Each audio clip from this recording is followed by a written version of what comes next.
Un giro increíble. Zaluzhny irrumpió en escena. Un regreso sensacional. La foto que estalló en la red ya está causando conmoción, pero la verdadera explosión está por venir. El general hizo una predicción sobre el fin de la guerra que deja atascado incluso al Kremlin. Un diciembre sangriento se abatió sobre Rusia. La catástrofe final paralizó a Rusia. En la URSS, la retaguardia rusa está siendo reducida a cenizas. Esto no son golpes, es una venganza de la que Rusia nunca se recuperará. Gerasimov inmediatamente se metió en serios problemas desde el frente. Informa sobre las victorias y en su destrozaron su defensa en un lugar donde no podían, donde los rusos simplemente no lo esperaban. Pokrovsky-Volchansk. En una picadora de carne en llamas, los ocupantes vuelan como astillas bajo los golpes de asaltos ultrarrápidos. Moscú estalló por el escándalo. Witkoff llevó el plan secreto de Trump a Putin. En Washington ya se habla en voz baja y en el Kremlin hay fiebre. ¿Qué intentaban ocultar realmente bajo el pretexto de negociaciones de paz? De todo esto hablaremos a continuación en nuestro programa. Punto caliente. Giro inesperado. Zaluzhny ha regresado. La red estalló. Foto. Pero eso no es todo. Poco antes de esto, Zaluzhny hizo una declaración resonante sobre cómo, en su opinión, terminará la guerra ruso-ucraniana. ¿Qué señal está enviando Zaluzhny y qué es lo que realmente oculta esta coincidencia? Todos los detalles sensacionales. A continuación. Rusia intenta agotar a Ucrania y destruirla desde dentro. Y las ilusiones políticas sobre la reconciliación pueden terminar en un conflicto interno. Así lo escribe el embajador de Ucrania en el Reino Unido, Valery Zaluzhny, en una columna para el medio Liganet. El excomandante en jefe de las Fuerzas Armadas de Ucrania, tras un prolongado silencio y su trabajo en la niebla de Albión, parece haber regresado no solo al espacio informativo, sino que también ha vuelto físicamente a Ucrania. Tras la dimisión del jefe de la oficina del presidente Andriy Yermak y la inestable situación política, parece que el presidente de Ucrania, Volodymyr Zelensky, ha sacado su as bajo la manga.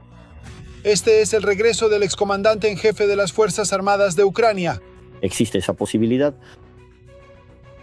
Por ejemplo, se puede traer rápidamente de Londres a Zaluzhny. Esto reforzaría de inmediato la posición de Ucrania en general. Y en gran medida, Zaluzhny está en Londres como embajador, según tengo entendido, precisamente para un momento como este, cuando sea necesario cierta consolidación ante una amenaza externa. Y la amenaza externa aquí radica precisamente en la inestabilidad de la posición de Estados Unidos respecto a esta guerra. En su columna recientemente publicada en el medio Liga.net, Zaluzhny señala que detrás de una paz rápida solo habrá una derrota aplastante y la pérdida de la independencia. Él propone centrarse en la idea de un alto el fuego. Sin embargo, los acuerdos de paz definitivos con Rusia, en su opinión, solo son posibles en caso de una garantía de seguridad al 100%. Tales garantías de seguridad podrían ser la adhesión de Ucrania a la OTAN, el despliegue de armas nucleares en el territorio de Ucrania o el estacionamiento de un gran contingente militar capaz de hacer frente a Rusia. Sin embargo, hoy en día esto no está sobre la mesa. Y teniendo en cuenta tanto la falta de preparación tecnológica como doctrinal de cualquier país miembro de la OTAN o de cualquier otro país, excepto Rusia, Ucrania y China, esta cuestión, en principio, no puede ser considerada. Después de que a la Federación Rusa no le resultara posible conquistar físicamente a Ucrania, Exlovcom, estoy seguro de que en el Kremlin se han concentrado, además del componente militar, en socavar a la sociedad ucraniana desde dentro, la llamada estrategia de desgaste. En la estrategia de desgaste hay un golpe decisivo propio. Y si para el adversario esto significa llevar al país a la desintegración debido a las acciones militares, la situación política y económica, ¿cuál sería entonces el golpe decisivo en esta situación? Si recordamos la historia, la respuesta es obvia. Es la guerra civil. Sí, precisamente ese es el golpe decisivo que Rusia busca sistemáticamente para implementar la estrategia de desgaste. Según Zaluzhny, la congelación del conflicto a lo largo de la línea del frente es ahora uno de los escenarios más probables para el final de la guerra, pero la reconciliación será de corta duración. La etapa intermedia puede incluir la congelación de las hostilidades a lo largo de la línea del frente, que considero uno de los escenarios más probables. Le guste a alguien o no, estas son las realidades objetivas que se están formando tanto en el campo de batalla como en el ámbito económico, social y político. El regreso de Zaluzhny a Ucrania y su declaración son sin duda una señal para la sociedad ucraniana y para todo el mundo de que la lucha en los niveles diplomático y militar continúa y que nadie aceptará las condiciones de Rusia. En Rusia ha comenzado un diciembre sangriento, la serie de catástrofes no termina y los objetos clave que el Kremlin consideraba intocables estallan en destellos de fuego. Las Fuerzas Armadas de Ucrania golpean donde los rusos menos lo esperan. Nuestros atacan la retaguardia profunda de los rusos, el FSB y los Kadirovitas. En medio de las llamas, las autoridades no pudieron ocultar el fracaso. Todos los detalles, véanlos. Rusia está en llamas y en la oscuridad. En Moscú hay un apagón, decenas de edificios residenciales sin luz. No hay luz allí, algo arde en uno de ellos. Y aquí no hay ni uno solo. No es la primera vez que los rusos se encuentran en completa oscuridad. Hace un mes se produjo un gran apagón en la región de Moscú.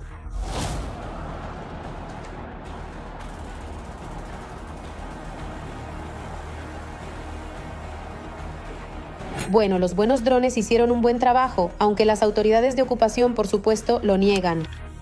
En esencia, se trata de una desconexión gradual del suministro eléctrico de Moscú. Esto no sucederá hoy, ni mañana, ni en una semana. Quizás por desgracia ni siquiera en Año Nuevo. Pero dado que Ucrania está intensificando sus ataques aéreos en territorio ruso, ¿cuántos drones ucranianos están volando actualmente en territorio ruso? No hubo tal cosa en el 22-23, no hubo tal cosa en el 24. Ya es buen día en la región de Krasnodar. Los residentes locales informan de explosiones en Tuapse. La refinería de petróleo de Ilsk y uno de los puertos locales podrían haber sido alcanzados.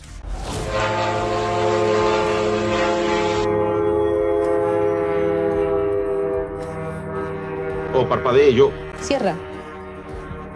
Por la noche, los drones también provocaron incendios en un depósito de petróleo en la región de Oriol.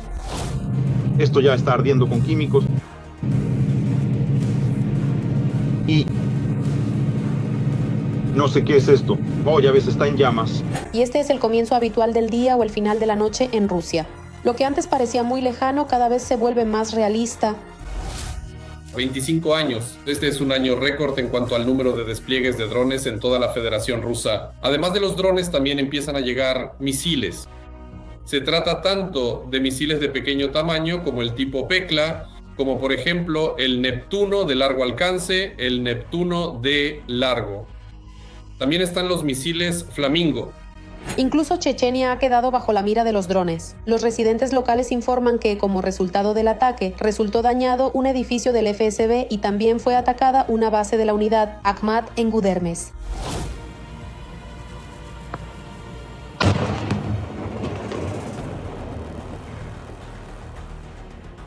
Se trata de un elemento determinado, un elemento de poder que desempeña su papel y ocupa su lugar en la jerarquía rusa. Y no el último. Destrucción, humillación, destrucción. Esto es muy importante para esta dirección particular. Encontraremos a todos y cada uno de ellos. Y este es un mensaje muy importante. Para que cada Kadirovets que haya venido a Ucrania entienda que de una forma u otra lo encontraremos. A los generales rusos los eliminamos, los hacemos volar. A un Kadirovets común simplemente lo aplastaremos contra la pared con otro dron. Y además le enviaremos un paquete de Nova Pochta con un trozo de tocino. Recordemos que en la noche del 25 de noviembre, Ucrania atacó la planta de reparación de aviones Boreev en Taganrog, que puede modernizar y dar mantenimiento a los aviones Tu-95MS. De este modo, los ocupantes perdieron la posibilidad de seguir utilizando esta aviación. Como resultado del ataque fueron destruidos 2 aviones, el A-60 y el A-100LL. En Taganrog fueron destruidos aviones realmente únicos, que Rusia ya nunca podrá volver a fabricar. Además, todos ellos fueron concebidos aún en tiempos de la Unión Soviética. El A-60 es un proyecto de larga duración que debía representar un arma láser voladora, una especie de amenaza para el programa espacial estadounidense. Pero nunca llegó a alcanzar un estado operativo funcional. La destrucción de este avión, en esencia, pone fin a todo el programa de aviación láser de la Federación Rusa. A día de hoy, con la destrucción del avión A-100LL, Rusia simplemente pierde la posibilidad de continuar con estas etapas de pruebas, de crear algo nuevo. Aunque, siendo sinceros, el A-100, la nueva generación del A-50, ya era técnicamente y tecnológicamente obsoleta en comparación con sus homólogos occidentales. Esto es solo una pequeña parte de los lugares a los que últimamente han llegado los drones, alcanzando objetivos de infraestructura militar y crítica en territorio ruso. Por supuesto, el Ministerio de Defensa de la Federación Rusa informa después de cada ataque que la mayoría de los drones fueron derribados. Solo que por alguna razón, después de la frase "los objetivos han sido eliminados", en los canales rusos de Telegram hay decenas de videos con incendios. La razón es obvia: el mal funcionamiento de la defensa antiaérea. Rusia siempre ha tenido problemas con la defensa antiaérea. La Unión Soviética no los tenía. El espacio aéreo estaba completamente cerrado. La Unión Soviética siempre tuvo muchas más capacidades en este aspecto. Por eso Rusia heredó un vasto territorio extenso, un gran espacio aéreo con muchísimas zonas ciegas, huecos significativos por los que, por supuesto, los medios de ataque pueden pasar sin ser detectados. El sistema de control automatizado ya ha acercado el apagón en la parte sur de Rusia, por lo que la capital de Putin también podría sumirse pronto en la oscuridad total. Urgente desde el frente, Gerasimov vuelve a presumir de victorias, pero la verdad es impactante. Las Fuerzas Armadas de Ucrania destrozan los planes del Kremlin. Pokrovsk y Volchansk en llamas, los ocupantes quedan reducidos a pedazos y los rayos destruyen sus posiciones. La tierra tiembla, el ejército ruso está perdiendo el control. Cómo los defensores ucranianos exponen las mentiras del enemigo y los derrotan en el frente. Todos los detalles a continuación.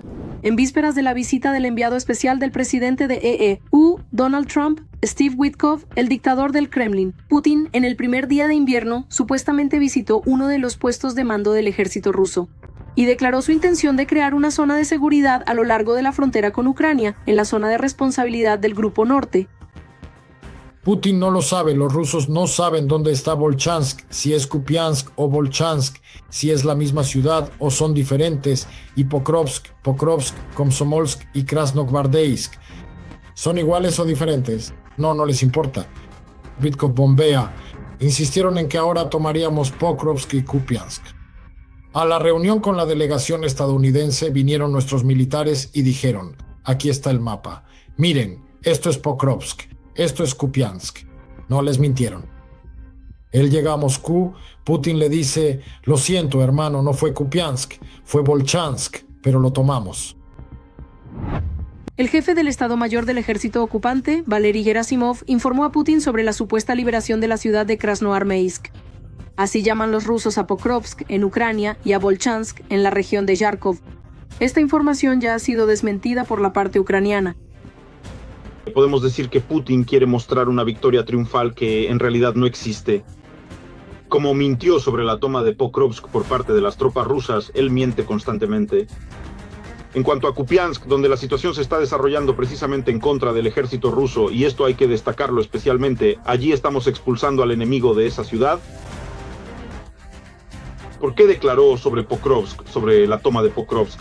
Porque allí tuvo lugar otra colocación de bandera bajo la cobertura de la niebla. Las tropas rusas colocaron allí su bandera, la fotografiaron, la subieron a las redes sociales y en general eso llegó a las instancias superiores y le dio a Putin motivos para declarar que Pokrovsk había sido tomado. Luego, por supuesto, quitaron la bandera, pero la información ya se había difundido. Los ocupantes declararon una ofensiva en la región de Dnipropetrovsk y la liberación de Julia y Pole. El enemigo, en respuesta a nuestro refuerzo en el norte, está introduciendo reservas adicionales. Evidentemente, las brigadas que están desplegando ahora son aquellas que debían avanzar en la segunda línea para desarrollar el éxito. Esto significa que sus reservas no son infinitas.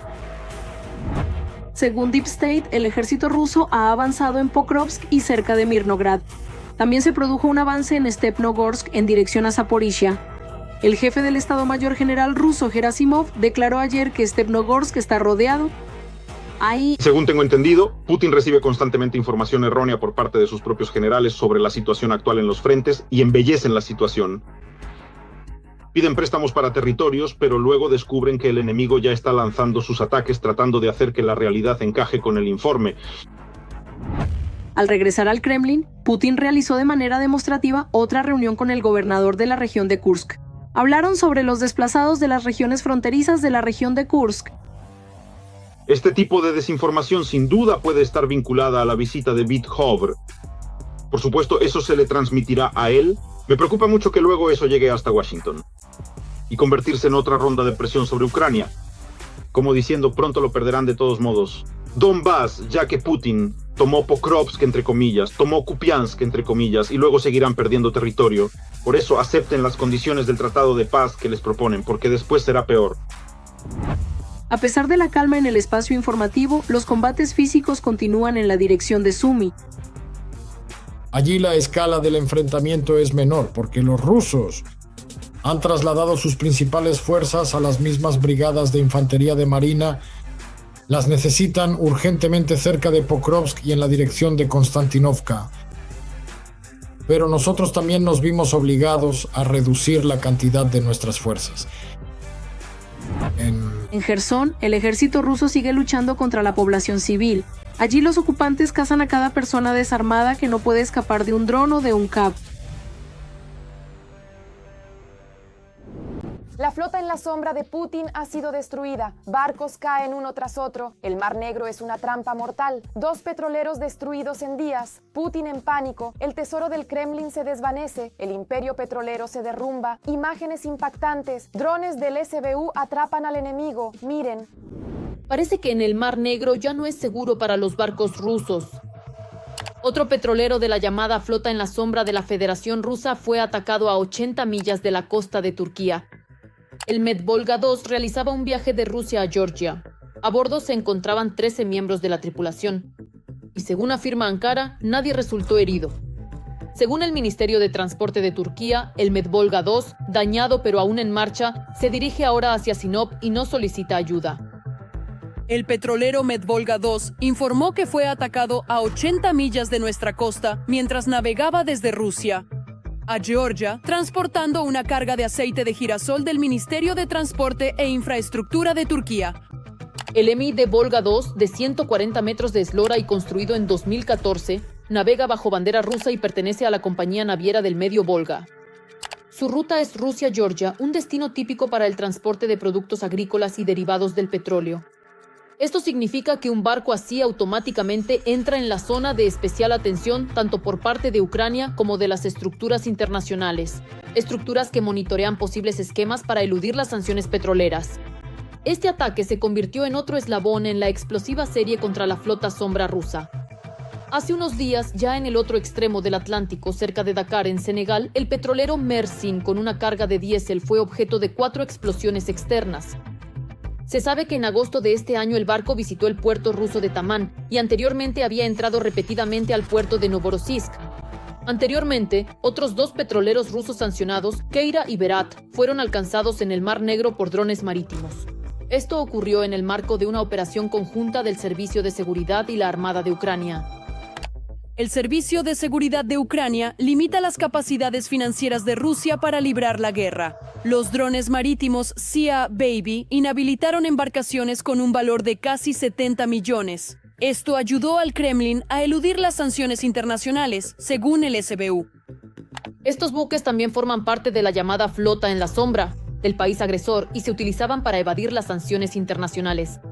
Según fuentes ucranianas, ambos petroleros sufrieron daños críticos y, de hecho, quedaron fuera de servicio.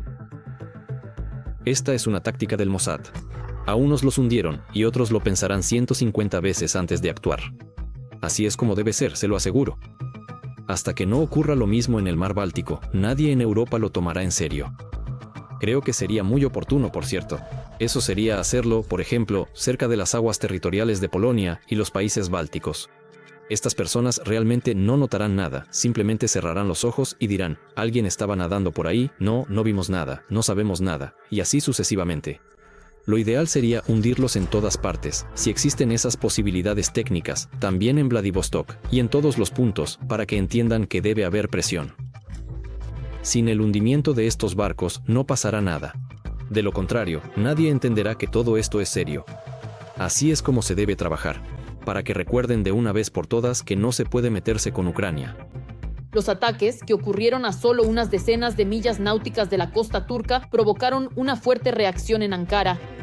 El presidente de Turquía, Recep Tayyip Erdogan, calificó estos hechos como una preocupante escalada de la situación. La guerra entre Rusia y Ucrania representa claramente una amenaza para la seguridad de la navegación en el Mar Negro.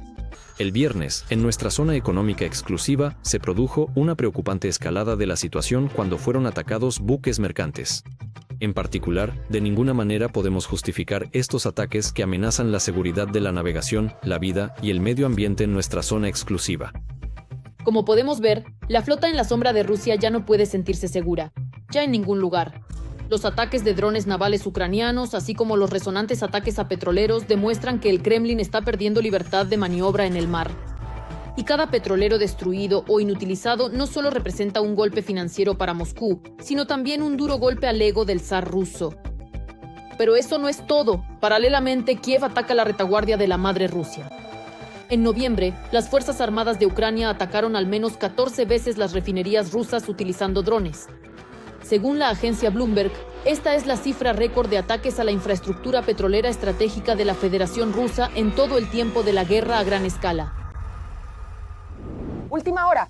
Witka hizo estallar Moscú. El enviado especial de Trump voló hacia Putin con un plan de paz secreto, quedando en el centro de un gran escándalo. Sobre esto ya se habla en voz baja, a puertas cerradas, en Washington.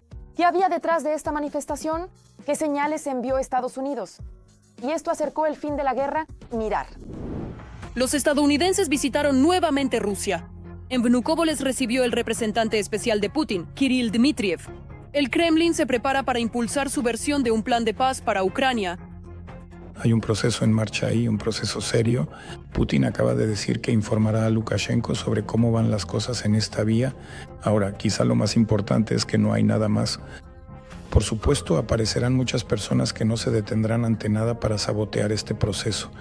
La víspera, Stephen Witkoff participó en una reunión de la delegación estadounidense con representantes de Ucrania en Florida.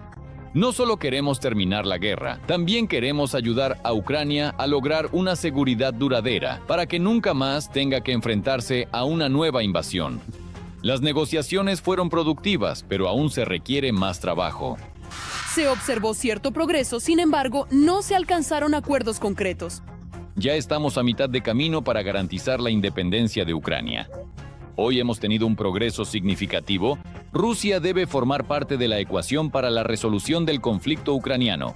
Para ello, Witkoff viajará a Moscú. Los periodistas estadounidenses especulan que Trump ha enviado esta vez un equipo atípico de negociadores a Rusia: Stephen Witkoff y Jared Kushner. Mientras la administración Trump se apresura a asegurar un acuerdo de paz para poner fin a la guerra en Ucrania, el presidente Donald Trump está enviando a dos de sus principales diplomáticos a Moscú. Son su ex socio comercial y su yerno. Y ninguno de ellos ha sido confirmado por los legisladores del Senado. En la Casa Blanca se comenta que, con esto, Trump ha demostrado que prefiere la diplomacia personal en lugar de la burocracia.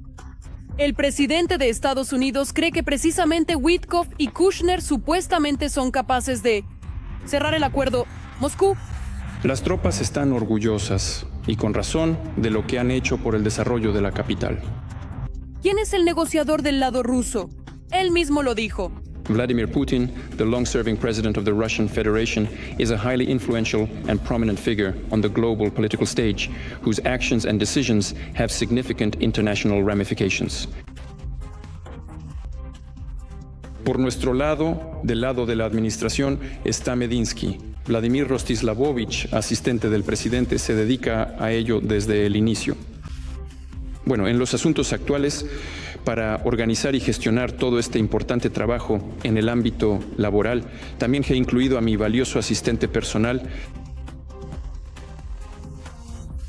Yuri Viktorovich Ushakov. Él está en contacto con los colegas estadounidenses. Pero él solo no puede hacer todo esto. Esto lo hace el Ministerio de Asuntos Exteriores, la administración presidencial. Es un conjunto grande, muchas cuestiones que discutir, registrar, redactar y aclarar. El dictador del Kremlin declaró en la conferencia de prensa que uno de los temas clave será el estatus de Crimea y Donbass. Y luego incluso se entusiasmó y soltó lo siguiente: la Federación Rusa está lista para luchar contra Europa. Nosotros no tenemos intención de luchar contra Europa, ya lo he dicho 100 veces. pero si Europa de repente quiere luchar contra nosotros y empieza, estamos listos ahora mismo. Antes de las negociaciones en Itkova, Moscú, el plan de paz, el presidente de Ucrania, Volodymyr Zelensky, enfatizó la dificultad territorial. Seré sincero, la cuestión territorial es la más complicada.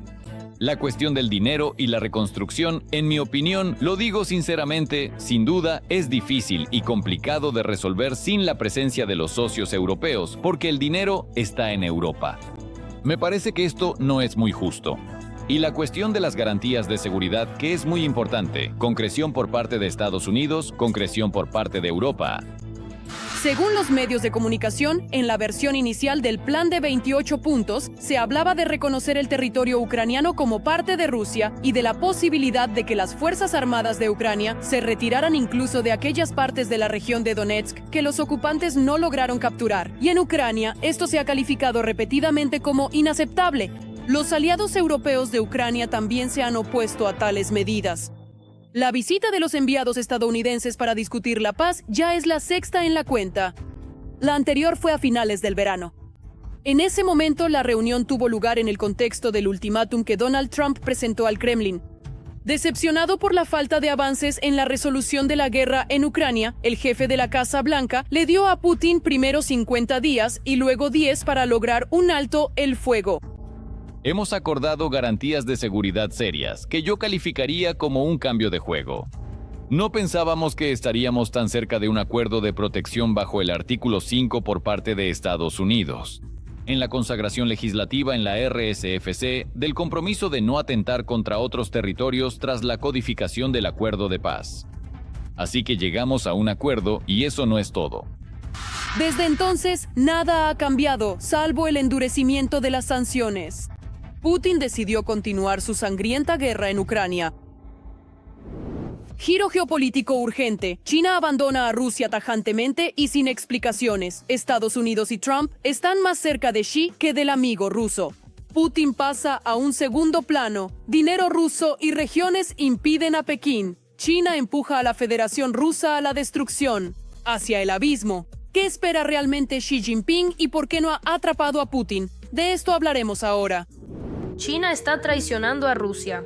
Sí, has oído bien. Pekín se hace pasar magistralmente por socio, pero en realidad utiliza a Moscú como eslabón débil.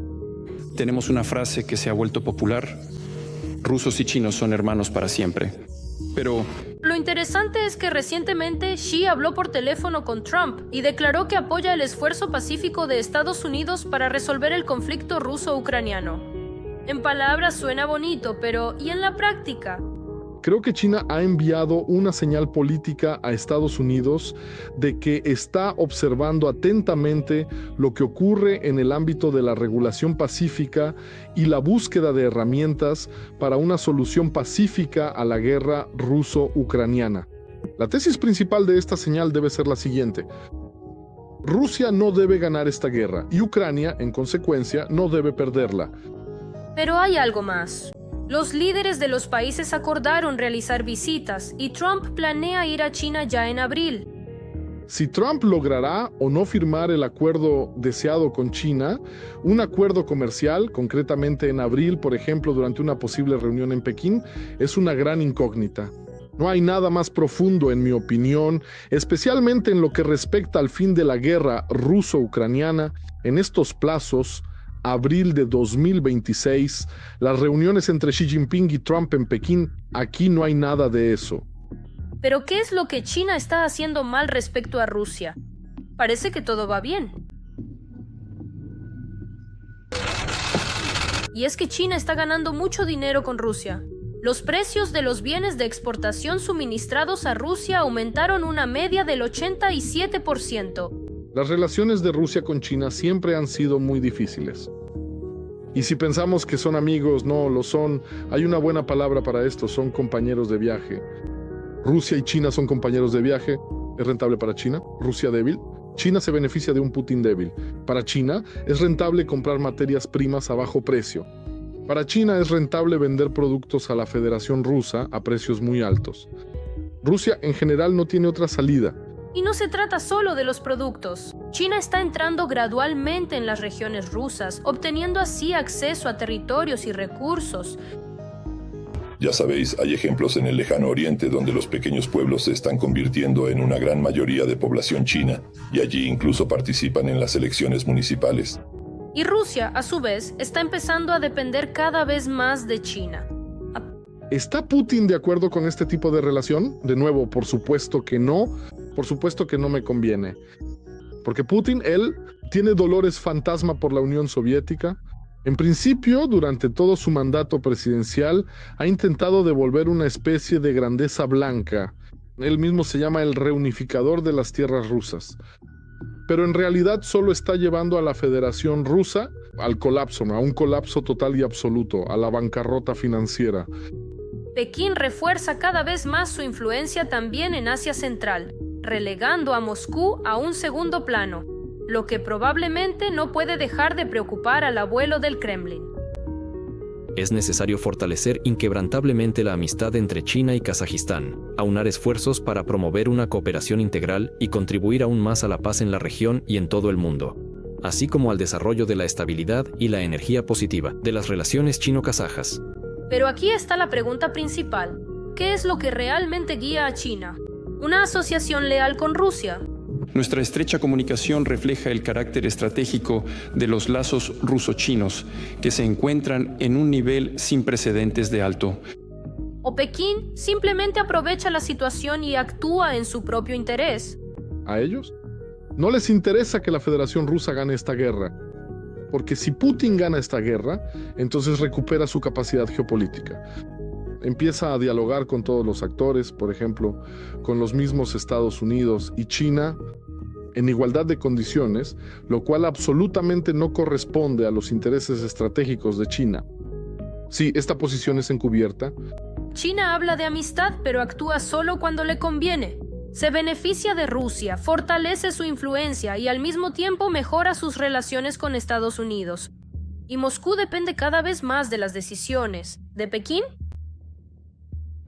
Eso es todo por ahora. Bueno, y más noticias candentes del frente las verán en la próxima edición.